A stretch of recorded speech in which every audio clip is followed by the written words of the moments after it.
Okay, so we're going to go over how to do a composition of functions when you have a square, because it is a little harder when you have a square. This is number 12 from your assignment.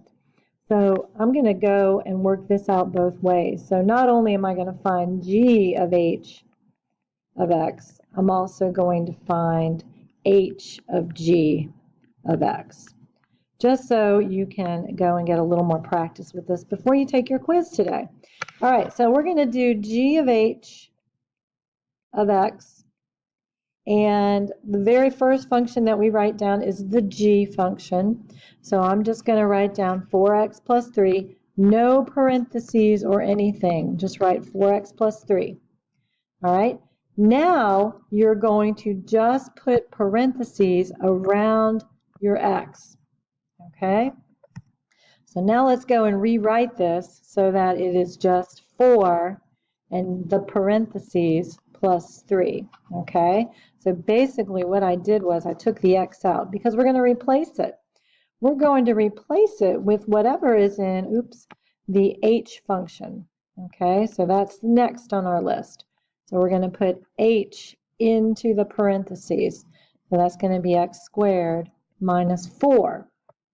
All right, now we're going to go and just evaluate it from there, because really this is just an x. We don't have to put numbers in there. All right, if you had a number in there, you would just put the number in. But we really have to go and simplify from here. Okay, so in this one, we're going to use the distributive property. So you just do each part a little bit at a time. Okay, 4 times x squared is 4x squared. 4 times negative 4 is negative 16. And then this plus 3 is added on at the end. All right, now you just combine your like terms, and really the only like terms we have are negative 16 and 3. So we end up with 4x squared minus 13. Okay, so that's g of h of x.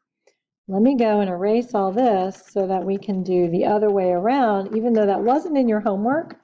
I just want to practice it one more time before you do your you take your quiz, because this one's a little bit harder. All right, let's just move this over here. That's your first one. Okay, so now we're going to go and do h. We're not doing this one. We're going to do h of g of x, and I'll switch colors. Let's go make that red.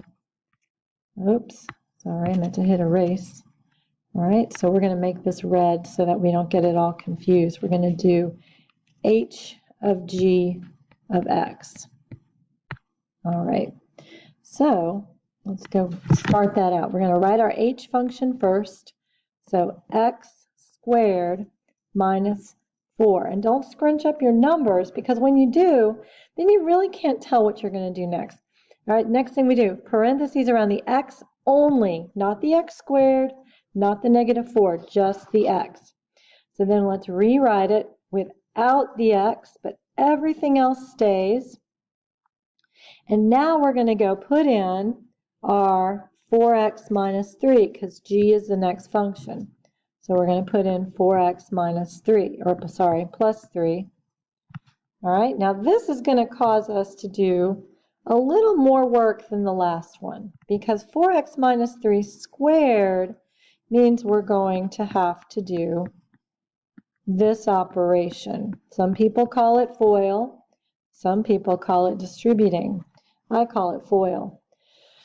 All right, if you're having a hard time with FOIL, try using a box, because that will make sure that nobody gets forgotten in the process. Okay, so 4x plus 3 times 4x plus 3, and we're going to just go through and multiply. Okay, and then we get our polynomial. So we get 16x squared. 12x and 12x add up to 24x. And then we have a plus 9. And then don't forget to bring down your minus 4, because it's still up there. It needs to come down with it. All right, combine your like terms. 16x squared plus 24x. And then 9 minus 4 is going to give us a 5. And that's our answer when we go the other way with it. Okay, So go over anything else you need to before you take your quiz, and have a good weekend if I don't talk to you before then.